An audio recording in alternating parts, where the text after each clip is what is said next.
Welcome to our channel Parvati's kitchen and vlogs. వీడియోలోకి వెళ్ళే ముందు ఎవరైనా నా ఛానల్ని సబ్స్క్రైబ్ చేసుకొని వాళ్ళు ఉంటే తప్పకుండా సబ్స్క్రైబ్ చేసుకోండి. అలాగే వీడియో నచ్చితే తప్పకుండా లైక్ కూడా చేసేయండి. ఇక లేట్ చేయకుండా వీడియోలోకి వెళ్ళిపోదాం. ఈరోజు నేను ఒక బెస్ట్ టైంపాస్ స్నాక్ రెసిపీని చూపించబోతున్నాను. అదేంటంటే సాల్టెడ్ పీనట్స్ అనమాట. ఇవి చాలా టేస్టీగా ఉంటాయి. తప్పకుండా ఇలా ఒకసారి ట్రై చేసేయండి.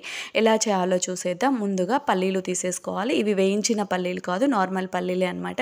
తీసేసుకొని నీట్గా వాష్ చేసేసుకోవాలి. ఒక 2 టైమ్స్ అలా నీట్గా వాష్ చేసేసి పక్కకు పెట్టేసుకోవాలి. తర్వాత వీటిని ఒక 5 నిమిషాల వరకు ఉడికించుకోవాలి. దానికోసం స్టవ్ వెలిగించి ఒక గిన్నెలోకి వాటర్ తీసేసుకొని ఇలా మరిగించేసుకోవాలి.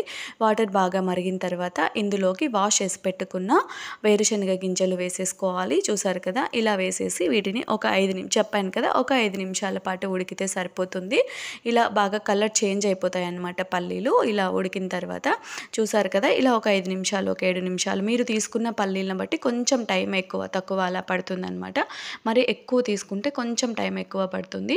చూసారు కదా, ఇలా ఒక 5 నిమిషాలు ఉడికించుకున్న తర్వాత ఒక స్ట్రైనర్లోకి తీసేసుకోవాలి. ఇందులో వాటర్ ఏమీ ఉండకూడదు అనమాట. కాసేపు అలా వదిలేసేయండి, ఆరబెట్టేసేయండి సరిపోతుంది.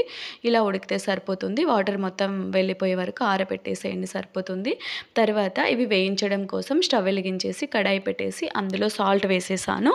సాల్ట్ వేసేసి సాల్ట్ బాగా వేడిగా అవ్వాలన్నమాట. సాల్ట్ వేడి అవ్వకముందే పల్లీలు వేయకూడదు. సాల్ట్ వేడైన తర్వాత ఇందులోకి మనం ఇందాక ఉడికించి పెట్టుకున్న పల్లీలు ఉన్నాయి కదా, వాటర్ లేకుండా తీసుకోవాలన్నమాట. మీకు త్వరగా కావాలి అనుకుంటే ఒక కాటన్ క్లాత్లో వేసేసుకొని తేమ పోయే వరకు అలా కాసేపు అలా వదిలేసేయండి. ప్రెస్ చేసి క్లాత్తో సరిపోతుంది. లేదంటే కాసేపు టైం ఉంది అంటే కాసేపు అలా వదిలేసేయండి సరిపోతుంది. తర్వాత ఇందులో వేయించుకోండి సరిపోతుంది. చూసారు కదా, ఇలా వేయిస్తూ ఉండాలి. స్టార్టింగ్లో సాల్ట్ మొత్తం అంటుకుపోయినట్టు ఉంటుంది. తర్వాత మనం వేయిస్తూ ఉండగా సాల్ట్ ఉండదన్నమాట, కొంచెం తగ్గుతూ వస్తుంది. చూసారు కదా, ఇలా సిమ్లో పెట్టి బాగా వేయించేసుకోవాలి. బాగా ఫ్రై అయిపోవాలి. ఇలా విరిగిపోవాలన్నమాట పల్లి. చూస్తే ఒకసారి అలా చెక్ చేసేసుకొని కలర్ కూడా బాగా చేంజ్ అయిపోతాయి అన్నమాట. అలాంటప్పుడు ఒకసారి చెక్ చేసేసి ఇలా తీసేసుకోవాలి. ఒక స్ట్రైనర్లోకి వేసేసుకోండి. సాల్ట్ మొత్తం లేకుండా నీట్గా వచ్చేస్తాయి. చూసారు కదా, ఇలా వీడియోలో చూపించిన విధంగా ఇలా మొత్తం పల్లీల్ని తీసేసుకోవాలి అంతే. చూసారు కదా, బెస్ట్ టైంపాస్ స్నాక్ రెసిపీని ఎంత ఈజీనో చేయడం. మీరు కూడా తప్పకుండా ఇలా ఒకసారి ట్రై చేసేయండి. ఇవి మనము బస్లో వెళ్ళేటప్పుడు, ట్రైన్లో వెళ్ళేటప్పుడు, స్నాక్స్ బాక్సులకి, అలాగే ఇంటి దగ్గర ఈవినింగ్ టైంలో తినేకి చాలా బాగా ఉంటాయి అన్నమాట.